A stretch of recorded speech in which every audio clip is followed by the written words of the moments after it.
All right, so what's up, everyone? Welcome to another episode of 2 a.m. in Sweden, aka We Got Next. I'm one of your hosts of the show, Hayes, aka Shifty, with the one, the only Steven at Steven_Springs. Steven, how you been? How's life going for you? We're busy, man. You know, Hmm we are rocking and rolling though. We're deep in the season, and that's really all the focus is in life now. Just hmm getting getting to that 8-0 mark now. Survived Wisconsin, but that's where the ball's rolling at. That's literally my entire attention span when it's not on my kids or with my wife. It's just on pen. It's hmm just on this Yeah. because this weekend's gonna be too hype, my friend. hmm Too hype. Yeah. So before we get into that, I do want to start with the trip this weekend. So talk a little bit about through what happened this weekend, and then also what would you say was your high point, and then what would you say is something that you wish could have been better about the area? Um. Okay. So the weekend was great. Hmm That was probably one of the better weekends I've had for Penn State football. hmm Definitely road game wise. Like top tier. Um, the weather during the day It was was pristine. Hang on a there were second. no complaints. Hold on. Yeah. So what Steven was saying is the weather was really nice. I'm specifically one that doesn't like to have the weather super rainy or snowy or anything like that. So for me to end up just having the weather nice as it was, and for anyone that doesn't know, we were in Madison, Wisconsin. Penn State played Wisconsin Badgers, which was dope in itself, but the sun was out the whole time, barely any clouds, which is something else that I did love about the area. And then on top of that, the bars were all there. So their tailgating experience, and this is something that Stephen will also probably agree on, their tailgating experience is different than other places. So for anyone that has gone through the NFL games or other college games, you notice that a lot of times the tailgating happens in the parking lot. But for this specific one, it didn't necessarily happen in the parking lot. It was at a lot of the bars that were in the area. And they didn't even have a regular bar experience. So you can kind of go in depth as to like the inside outside bar scene they had. Yeah. So I was listening to what you said. Um, by the way, I just made paper airplane on the spot. I know. So there's that. Shout out. That's what parenting is all about. Being able to make a paper airplane on the spot. Um, the weather, I was gonna say, the weather was, and you said it was like could not have been better. It was No. 55 and sunny all day. I was thinking about that. I didn't start thinking about that until like Wednesday. I was like, shit, it's gonna be pretty cold during the game. hmm But I was just thinking about late. I mean, it didn't get cold even after the game. It wasn't cold. Um, but it was 55 and sunny all day. You get like not a cloud in the sky. It was a lot like State College, a little more hills, a little bigger, but a lot like State College. Bar scene was super dope. Multiple spots to go to. Nicest people I've ever met in my life. Like nicest group of people I've ever met. Yeah. It was at like so. I'll get to one of my negative things, which is kind of about that.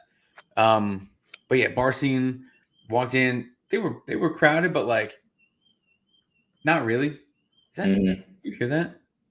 It was probably on my side. It was Anyway, like a beeping. yeah. Okay. Anyway, she threw me off for a second. Bar scene, yeah, they weren't like packed. Even though it was homecoming, night game, big game, number 3 team in the country, they weren't that packed. Like, Yeah. it might take a hot second to get your drinks or whatever, but like not like you're just chilling. And the game was we didn't go to the game till like 5:45, which was great. Got in, got to our seats, chilled for a hot second, then the game started. Um, but people were super nice. And the thing I liked the most was that we won. Like that was, I mean, that changes everything. Um, so the fact that we won is probably my favorite thing. Least favorite thing is the people were super nice, but like it seemed like none of the Wisconsin fans gave a shit about the game. Yes, Like I noticed the they were same just thing. there having a good time. They're like, cool, like we're not gonna win this game. Like Yes. like obviously no one knew that Drew Allar's starting quarterback was gonna go out. Probably gave them a little bit of hope, but for the most part, heading into the game, they were all like, nah, like we ain't gonna win this game. No one had any confidence whatsoever. hmm So that kind of like, it's not like when we went to Ann Arbor 2 years ago and Columbus 2 years ago, like there was juice. Like it was, undefeated versus undefeated, top 10, whatever. So like there was a buzz. This had none of it.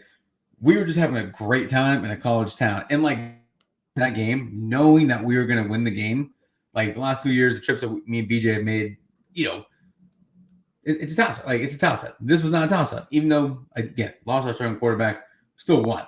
So like going out to the game, knowing we were going to win, also eases the mind and allowed us to just chill and just have a great day. And things were pretty cheap. Our hotel having free beer was just unbelievable. That wildest thing I've seen Ever, dude, ever. Some of the people we met at the first bar, old fashioned. You know what I'm talking about. Yeah. I'll not mention any names, but if you know, you know. We met some other people along the way, but I wish it was like a little banter. I wish people cared about the game. There's people just too nice, and they did not give a shit about the game. They are just like, "Hey, welcome to Wisconsin." Like that's it. That was it. But all around A+ trip. That was fun. Yeah. So my biggest takeaway, and I told this to a lot of people, was everyone cared to make sure we had a good time in that area. And you don't get that a lot of times. Sometimes they'll end up being like, why are you even here? Or they'll end up just like shit talking during the whole time, or you'll just talk. But they genuinely, it was one of those areas that they want to preserve and make sure everyone gives it a good representation of Madison's a good place to go to. Yes. Also, so like the tailgating and stuff, and like what I do during the fall, like I know you enjoy it, but like there's different levels to enjoying it, and I think no offense, I think I enjoy it more than you do. Yeah, because I went to a big school. I went to one of the number one party schools in the country. Mm-hmm. No shade to ODU. I'm sure they get down. Ricky Ronnie, shout to the homie. Not the same shout out.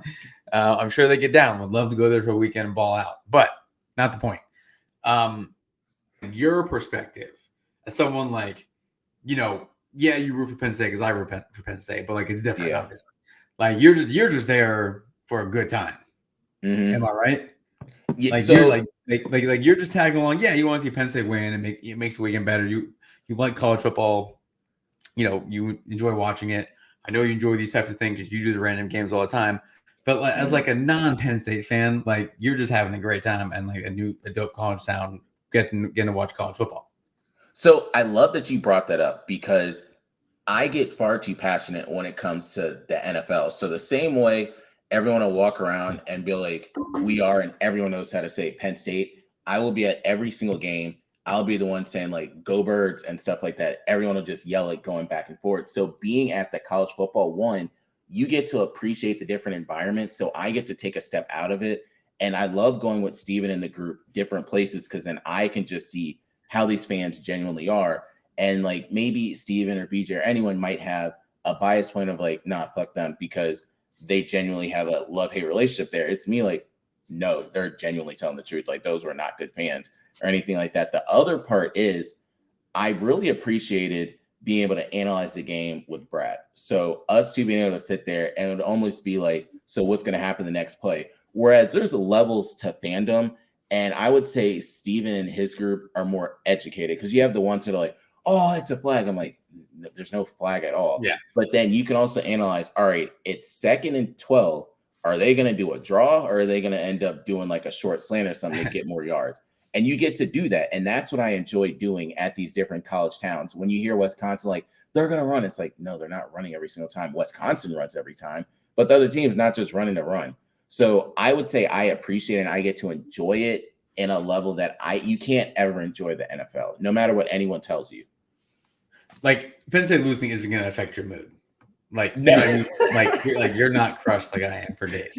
Like it doesn't matter to you. You don't give a fuck. And that's fine. I totally get that. Like I don't care if the Eagles win or lose. Like it does not bother me. Yeah. So I would say if I'm at a home Penn State game, that's when it affects me more. If I'm on the road and they lost, I would be like, all right, you know what? This is going to be a rough car ride home because you can't say anything in the car. But like away road game, it's like, okay, it'll be whatever. Like I think it was the Ohio State game. And like it was the longest car ride, just being in the parking lot.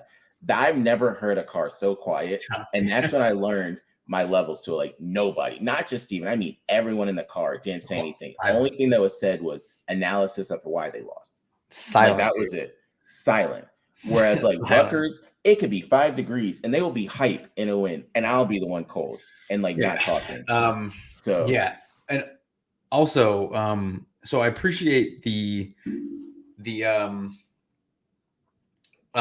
appreciate like how we sat in the game. Because me and BJ are the same. Like Brad talks too much. Love Brad, but but it's all relevant information. It is. He's not just like, oh, look at that bird over there. He's not just saying shit. Yeah. He's saying shit about the game. I cannot, like, during the game, I cannot. No, I'm in. Like, I'm locked in. That's what I loved. But like, you can multitask, because there was parts where like you were locked in the game, but also talking to Brad, and like I just cannot. Like, we can do that during commercials and halftime, whatever. But like during the moment, shut the fuck up, guys. I'm trying to watch this game. Like the game is on the line right now. BJ's the same way. But it's your conversations were like, I was listening to them, trying not to, but I was listening to them. And they were relevant to like exactly what was going on. So I appreciated that fact of it, because most of the time people are just like having a different conversation during the game. People are just like having their own separate conversation about like, Bill and Sue's new house that they bought 3 months ago. But you guys were actually talking about the game, and you guys were actually right on some shit too that I was listening to. So like I appreciate that, but like I cannot the whole time. I'm tunnel vision the whole way, and especially when we started losing, I really got. He was not trying to talk, because like I'm like at that point I just want to go home. Like, you know what I mean? Like when Drew Aller went to the locker room and limping, I'm like, shit. Can I get the red eye to back to Maryland right now? But so I was even more locked in on that one, but it just worked out well how we sat, and I was like, come on. Last thing I wanted to say with this, and it threw me off for so long till I caught on. So you'll remember this because the person next to BJ was doing this, and every single time before kickoff. Oh yeah. I was like, hold up, was it just him? And then you would hear him like random different places. And I was thinking their traditions that they have, and I call them traditions because you can go to a lot of places. You're not going to just hear random keys ringing before a kickoff. But that, and then like jump on it, like both of those. That was sick, dude. That they did. That was a bucket list type of thing. Yeah. So what I want to dive into now is the other side to college football. We talked a lot about the Penn State-Wisconsin game, but Oregon is still number 1, Georgia's number 2, Penn State number 3, and they play against Ohio State next weekend. Huge game. Number 5, Cam Ward and the Miami Hurricanes. 6, Texas. 7, Tennessee's there. 8, Notre Dame, and they play Florida State next week, so they're going to be 8-1. Number 9, BYU, 8-0. Number 10, Texas A&M. They just came off a win against LSU, which was huge, which knocked actually LSU down to 16, which is a big thing. Also, Colorado is now in the top 25. So congrats to them at number 23. Missouri got knocked all the way down to number 25. And get this, because we were talking about this a lot this weekend. Vanderbilt got 41 votes to be in the top 25, which is a big thing. I feel as though they'll sneak in for a weekend and then they'll drop back out. But for them, and going back to what Steven said in terms of like Old Dominion, for Vanderbilt to just be in the top 25, that's everything. Like that just means a lot. So kind of like same, like if Old Dominion was ever a vote, if we just were where South Carolina is with 1 vote, we would be hyped. Like you even thought about us is the big thing. But if you look at the top 5, if Oregon got 1 vote, they would view that as disrespectful. But what are your thoughts on the top 10 and more specifically your upcoming matchup next weekend? Top 10 is fair. This is the last week that we rely on the AP poll because next Tuesday, the first playoff rankings come out. So that'll be interesting. Like if Penn State goes on and wins this weekend, that's huge. I think Ohio State was number 2 when Oregon beat them. So it's not going to be a 3 versus 2 matchup, but 3 versus 4 is damn near close. Mhm. So hypothetically, we go out there and dominate them. Yeah, that'd be dope, obviously, and then we would we have a strong case of being the number one team. But yeah, I mean Texas, they're still in it. Miami, they play Duke this weekend. That's a big game Yeah. for Miami. I don't. Duke is a 20-point underdog. I think they're going to cover that. Maybe not win, but Miami might skate by again. It's going to bite them in the ass eventually. There's a lot of good teams, honestly. I was going through Indiana. I don't think they're frauds, but I don't think they're contenders yet. It's just Indiana. Like I can't trust Indiana football. Iowa State can't trust them. Texas A&M can't trust them. It's all who do you trust? Like what teams can really go far? You look at 5, Oregon, Georgia, Penn State, Ohio State, Miami. Like Ryan Day's choked a lot. Kirby Smart, obviously not. Dan Lanning, Oregon's rolling right now. James Franklin, massive season for him this year. Massive game coming up. What's his name? Marcus Freeman at Notre Dame. You trust him? Yeah. No? Yes. Josh, you trust Marcus Freeman? Tennessee, Josh Heupel. I don't know. So yeah, I mean, it's just Dabo's hanging through number 11. Don't sleep on Clemson. He's been. But there's a big game November 9th. Yeah, BYU 9th. Yeah. So talking about this weekend, big one for Penn State, like program changing victory. I think we're playing better than them right now. I think we're a better team. I think Penn State is more confident, has more trust in what they're doing. As a program right now, as like a football team, the players have more trust in how things are going this season than I think Ohio State does. Now, Ohio State has a ton of talent on their team, like a ton of talent, more talent than most teams do. So, I don't think Penn State has to have a perfect game, but you got to try and limit some of that talent. And so far, like the last couple of weeks or last 2 or 3 games that I've had, they're not looking all too great. Lost to Wisconsin. They couldn't get any pressure on Dylan Gabriel. Their offensive line is injured. Ohio State's. They're down some guys on the offensive line. I don't think Will Howard is that good. Their quarterback. He was talking mad shit early in the week. Yesterday, I guess, about Penn State. This might have been after their game. They beat Nebraska this weekend, but he was talking shit that he wasn't recruited by Penn State. He's from the Westchester area, so kind of over your way. He was talking shit about like not being recruited by Penn State. He grew up in Pennsylvania, Penn State fan, always wanted to go there. Like, come on, like, relax.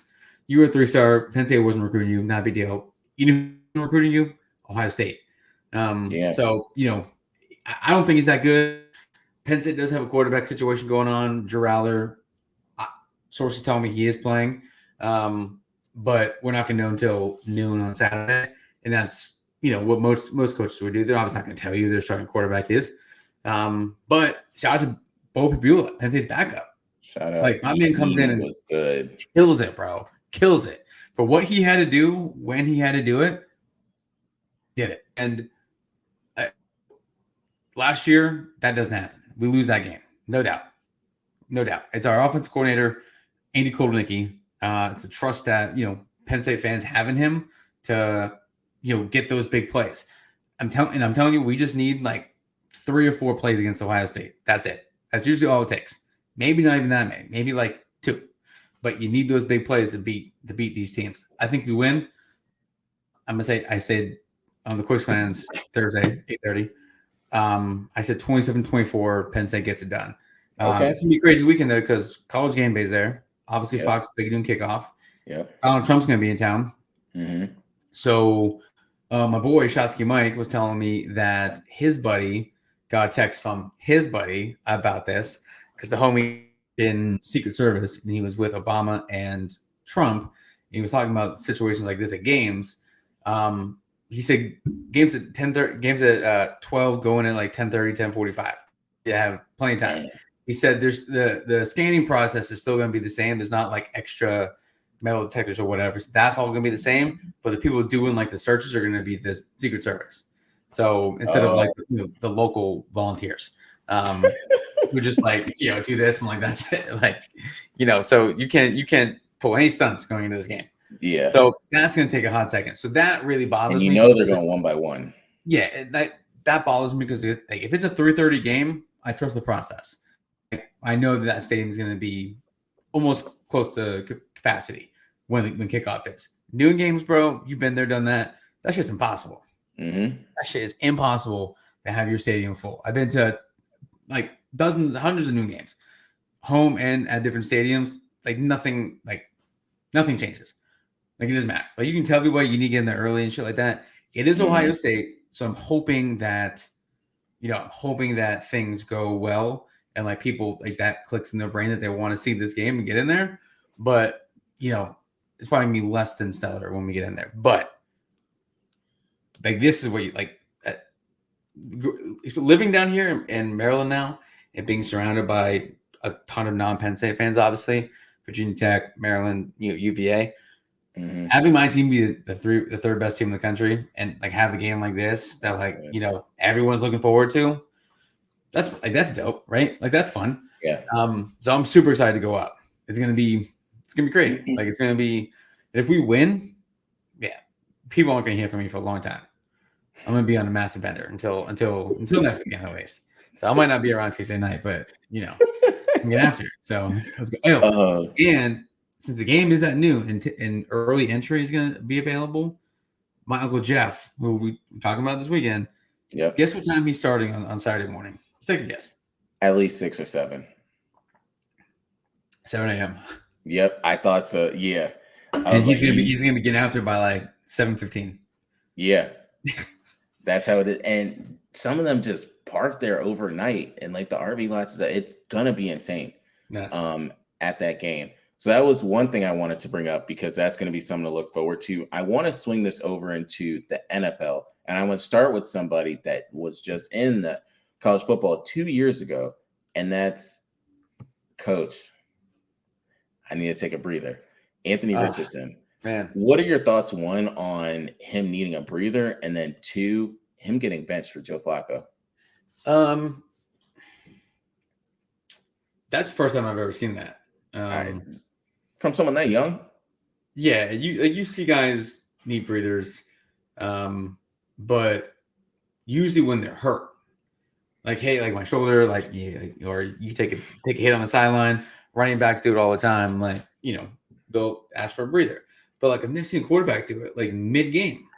Yeah, like maybe after the quarter and you take a play. I don't know, but like I've never seen that happen before. Unless he got hurt, which like maybe he did. Very bizarre. And then get benched for Joe Flacco. I mean, you gotta do what you gotta do. Yeah. Flacco seemed to like be doing well when he got hurt originally. Yeah, that was weird though. Yeah, like not a good look. My big thing, and I was explaining this. So what happened was this information came out around like 1 or 2 o'clock, and so a lot of the people at my job, they'll eat at noon. So they were, of course, asking me, like, what are your thoughts on the Anthony Richardson thing? I said, Lamar Jackson and Kyler Murray and Jalen Hurts don't even do it. And Josh Allen, some of the running quarterbacks, they never do it. And then I was telling them about Micah Parsons and people on the ESPN Get Up shows. And they were all saying in the press conference, they normally say, don't lie, but you lie. Don't ever tell someone like, hey, yeah, I needed a breather.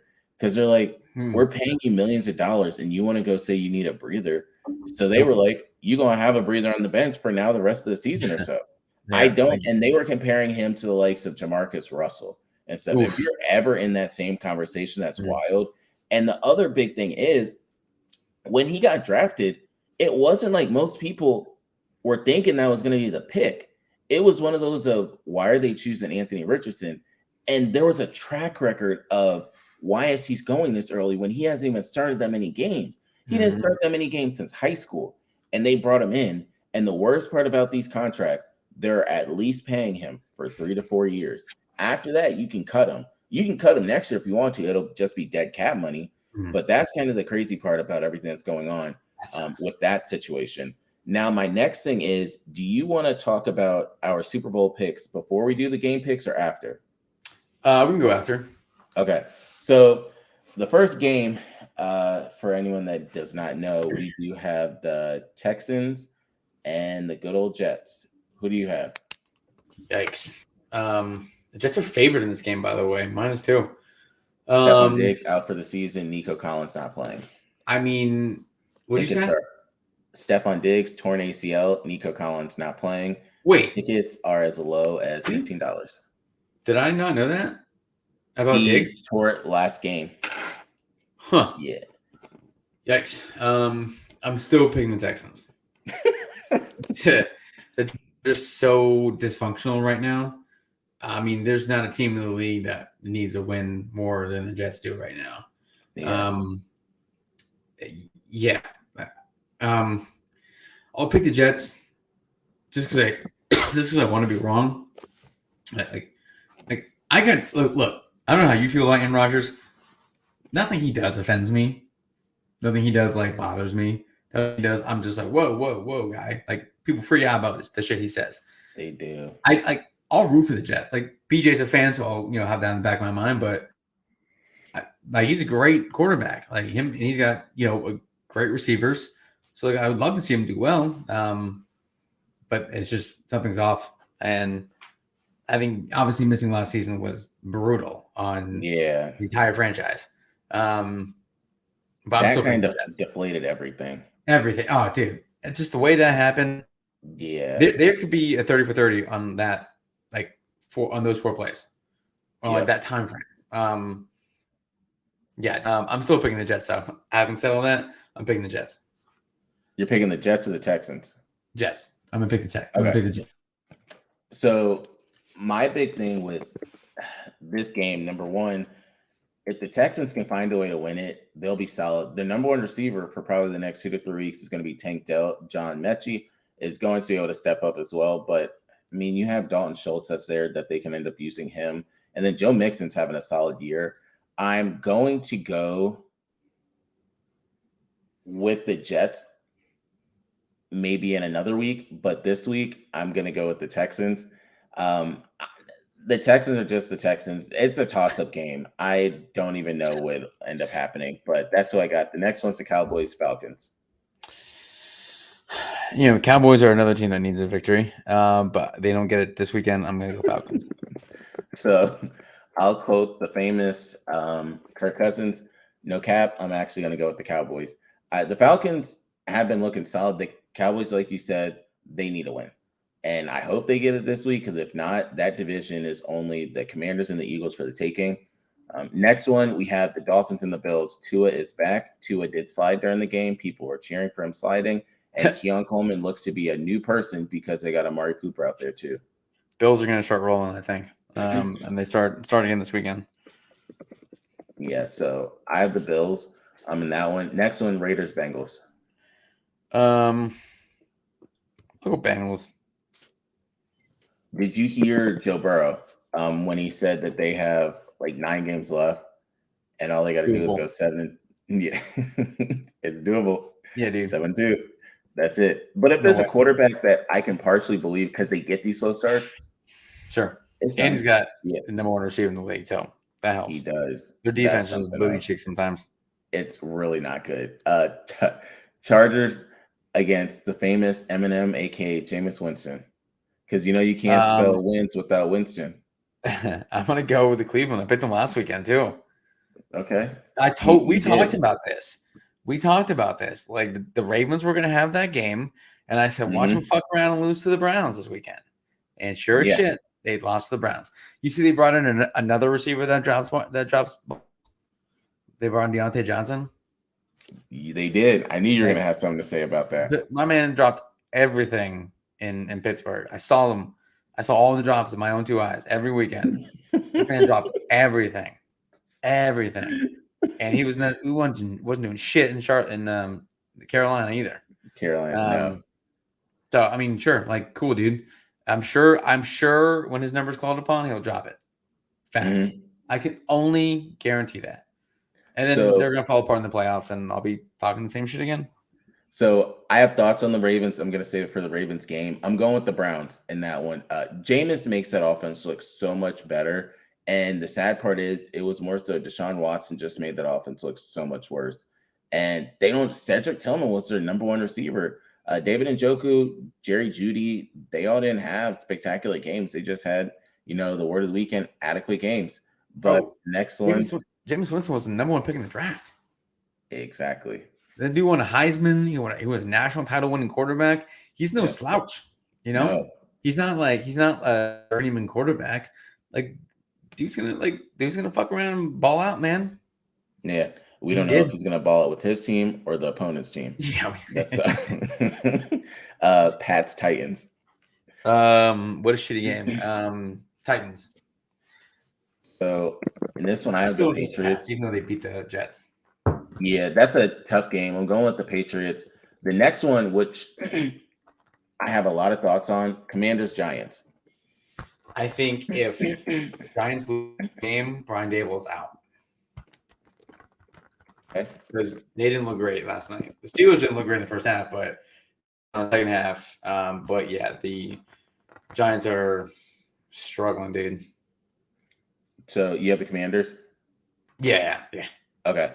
So two things. One, I watched almost every single snap of that game yesterday.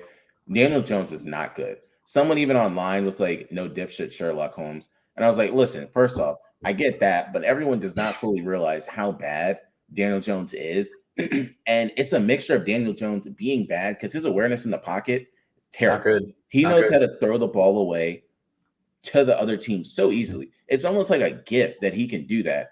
And you can tell on the receivers' faces, even when the ball's coming to them, they don't really care for it. Tracy, really good. They need to end up staying with Tracy as their running back because he was carving up the defense when he had the opportunity. Then he got a concussion. So that was kind of rough. But the other thing, and I don't know if you saw it, did you see the 2-point conversion? Wait, what are we doing? What was that? I don't know. And nobody seems to know. And if you're going to go with the play like that, you have to almost do a silent count or something so everyone's on the same page, not the whole team looking at the quarterback and for them to hike it. And you only had to block one guy. You had 3 or 4 people out there. It was almost as if nobody knew. Oh, yeah, they didn't know. So that's why I'm still going with the Giants. Commanders were really good in that game, but the Giants, in the first half, they played really good. Like, it was just a straight field goal game. Second half was different. Commander, I always told people, I want to see how the Commanders are against divisional games. And they start to get some of those divisional games. Of course, they're going to still do well, but I don't know. Giants might end up winning this one. Next one, Saints-Panthers. Deontay Johnson did get traded. They said they're going to keep Chuba Hubbard. They did say they're going to keep Mr. Horn. And Saints don't really have good quarterbacks if Derek Carr's not playing. But who do you have?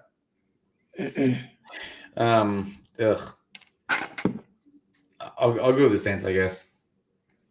Okay, so I have the Saints in that one as well.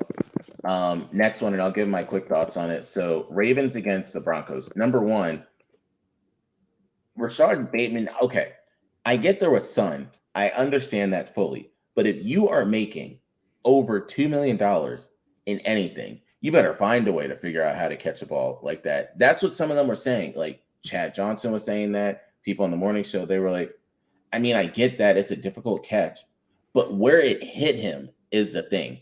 Like, you had most of it, or find a different way to end up going for it. Because Lamar is giving you guys good balls. Y'all are just dropping them. Dropping them, dude.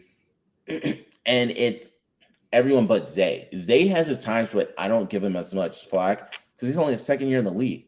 Like, you can't expect the world from him. They have Deontay Johnson. So I'm hoping more so this can be used from a standpoint of just another weapon out there. If you also look at the receivers the Ravens have, I don't think they like to give Lamar Jackson good receivers because you have Nelson Aguilar that's there. You have Rashad Bateman. I don't know why they even drafted him. He should have been a later draft pick. You have Zay Flowers, which is solid, but he's not your prime number one. He's not the same like Deshaun Jackson. Zay Flowers is more of like a gadget receiver, they like to call it. And then you had Deontay Johnson. I don't know who's going to get the ball. Mark Andrews is clearly not himself right now. And then you have Derrick Henry, who can do but so much because they're going to stack the box. It's not a couple years ago, whereas he can just run through everyone. He can, but he needs a hole or two to end up going through it. And Lamar Jackson, the moment he gets injured, this season's done. So you guys need to figure out something because your backups are not going to end up saving the day. But who you got in this one? Broncos, Ravens. Having said all that, I'm going to go with the Broncos. I can see that. So I'm going, unfortunately, with the Broncos as well. If you see the defense that they have, it's good. The Broncos defense is a really good defense. Bo Nix, I personally believe, can end up carving up the Ravens secondary. Said it since day one. The only thing that is stopping the Ravens, that secondary is not good at all. There's nothing on that secondary that should scare anybody. It doesn't matter if you were the last pick in the draft or the first. You'll be able to carve them up, no matter if they have their starters or not. But I have the Broncos. Next one's Jags, Eagles. Eagles. Fuck the Jags. So Bears, Cardinals. Bears. So I have the Bears in that one too. They could have won against the Commanders. Mr. Stevenson decided to do some stupid stuff. That's called karma when you end up taunting and then the ball bounces backwards. Lions, Packers, which I think is the game of the weekend. I'm gonna go with the Lions. So anyone that knows me knows why I'm picking this, but I'm going with the Packers in this one. Rams, Seahawks. Oh, I'll go Seahawks. Seahawks need a win. I'm going with the Rams in this one. Colts, Vikings. Vikings. Add the Vikings. I think their defense is going to step it up. They lost 2 in a row. I don't think they keep this going. Last one, Bucks, Chiefs. Chiefs, dude. They're rolling, man. And no one's talking about it. No, you're because you're doing it without having like a star-studded team. Patrick Mahomes is not having a great year, and they're still doing it this way. But every single week, you know what I'm going to do. I'm going with the Bucks. Mm-hmm. They're not going undefeated, but nobody knows what week they're going to end up getting that loss. That's kind of the big thing. So with that being said, we are entering week 8. This used to be that midway point of the season until Mr. Roger Goodell said we want to add more games. So who at this point, and we can look at it again when the playoffs start, who are your Super Bowl picks? Okay. I think the Chiefs are going to win it. Okay. And I think they'll play. Man, that's tough. I think they'll play Minnesota. Okay. I think it'll be, probably a matchup of the two best teams. Honestly, though, and I'm not just saying this because I'm a fan. Dude, the Steelers could get rolling, man. With that defense, the way TJ Watt, Alex Highsmith, Patrick Queen's playing well, Minka Fitzpatrick, special teams. We have the best special teams in the league, by the way. In the league. Yo, oh my God. Dogs, dude. I love it. And then if Russell Wilson starts getting in a rhythm, which he found it, he wasn't like this. The first half we just didn't finish drives, but the second half we got shit rolling. That's some dope catches, but we got things rolling. If this offense, Najee Harris had another 100-yard game, which is awesome. If they get rolling, they could be very tough to beat. That's a home field advantage, one of the few in the NFL. Can they challenge Kansas City? Russell Wilson's also been there, done that too. So, and the Steelers might have the best defense, or top 5 unit for in the league for defense. But yeah, Russell Wilson's also been there, done that too. So, Lamar Jackson hasn't, Josh Allen hasn't, Joe Burrow, I guess, yes, he beat him on the Super Bowl. Yep, but yeah, Russell Wilson's not a slouch. But I'm picking the Chiefs because I'm not going to bet against them until they lose. And I'll pick them against the Vikings. I don't really know who from the NFC could beat them. The Lions, I think losing Aiden Hutchinson is massive. Doesn't kick them out because they still have a stud quarterback, and they've taken it pretty far. The Eagles, look, dude, I know we don't want to go there, but they're 5-2. They're 5-2. Saquon Barkley is in the MVP conversation. Or should be at least. Looking at their schedule, they got the Jags, Cowboys, Commanders, Rams next 4 games. Those are All very winnable games. Yeah. And then they got the Ravens, Panthers, Steelers, and Cowboys and Giants. So, like Cowboys and the Giants are booty cheeks. And they play them 3 more times. Are the Commanders for real? Sunday was a very lucky win. You got to have some luck involved along the way, but they played well. Play the Panthers. Panthers suck. Ravens, who knows? You like a point. Jags suck. So yeah, they can still make a run, but Chiefs, Vikings. Yeah. I also have a Jared Allen number 69 jersey that I really want to wear. I'm not going to root for him. I'm pulling for the Chiefs, but I want to wear that. So anyone that knows me as well knows I've been saying if there's any year that the Chiefs can be beatable, it's this year. You're not going to get this many years in the history of Patrick Mahomes playing. I'm going with the Lions and Ravens on a limb. I know it's a rare one. So we both think someone from the NFC North is coming out. That's the one part. Clearly, we can kind of see that's going to be the strong division of it. It's the other side. And if the defense can find a way, actually, if the Ravens play at home throughout the playoffs, they have a chance. If they don't get that home, they're not doing it. If they have to go to Acrisure, if they have to go to Arrowhead, they're not winning. But if you're able to play at home and someone else can knock out the Chiefs, you have a chance. That's kind of the thing. But if you play playoff Patrick Mahomes, it's rough. The other part I wanted to segue into, speaking of the playoffs and the championships, we have the World Series. And I don't know if you saw the play that happened tonight, and it is the funniest thing in the world between the Yankees and the Dodgers. Did you see when Mookie Betts went to go catch the ball that was going in the stands? No. Okay. So I sent you a video of it. So essentially what happened, for anyone that doesn't know, is so Mookie Betts was going towards the foul territory, went up to grab the ball, and then he caught the ball, but a fan decided to hold his glove and try and grab the ball. He did. That's crazy. Wait. Like he held his glove and pulled it open as if nobody was going to notice. Yeah, he did. He did. Oh my God, he's reaching into his glove. Oh my God. What is he doing? What is he doing? What's he doing?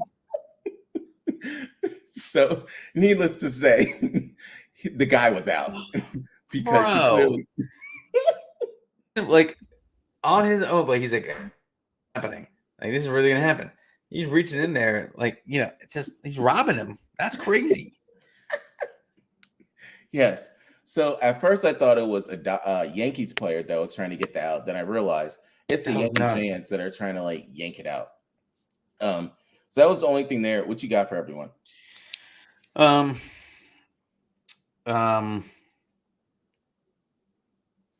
Glad we could do the Wisconsin trip. Me and BJ started doing them 2 years ago, Ann Arbor, and then went to Columbus last year. This is a bucket list one. So looked ahead. Iowa might be the move next year. I really don't want to. I hate Iowa. Like I hate it. I hate them. I don't really want to go. But we have some time to figure that out. Yeah. East Lansing, Michigan State, great place to be. Love it out there. So we'll figure it out. But it's a great time. Like going into a game, knowing you're, like I said earlier, really helps. Like that just sets the whole tone, sets the vibes. But like, it's just a different environment. And for those people who are not, really used to it, I would highly recommend it. It's a great time. Most time you're in a place that's relatively cheap, and the food is what it is. Like aside from like that chicken fried steak I had, the food was very very basic. Free beer at the hotel. The hotel food for breakfast was fine. Just like overall, like great trip. So if you're down for next year, we'll count you in for next year. Yeah. So that was kind of one of the things I was going to bring up. Just the trip in itself was good. There were no issues. And Steven and I always talk about, knock on wood, different issues that we've had traveling. There was none. Nothing. The only thing I would say, and we're not going to say the person's name, but also the food at that place, I think that probably was one of the heaviest meals that I've had in a long time. Granted, other things probably went into it being the way it was. But I was like, that was not something I was going to finish. And I tried not to offend them because they were over here asking me like, hey, like, was it something I said? Like, did you not like it? I was like, boy, that was not the case at all. So that was one thing. The other thing is I got to give a shout out to Paolo Banchero because he did have a 50 ball. Only thing is I'm disappointed because he should have had almost 74 if we were going at the correct pace. Because my man had like 35 to 37 points in the first half. Hate that. In the first half, and you only got 13 more points in the second half. What changed? Halftime, you had to sit for a little. Shit bothers me, dude. As a sports fan, like there's only a few times, like when Lucas scored 70 last year, there's only a few times when that shit happens. I hate it. It's still dope. Like, good for you scoring 50, but like, come on, man. I know you had some more points than you.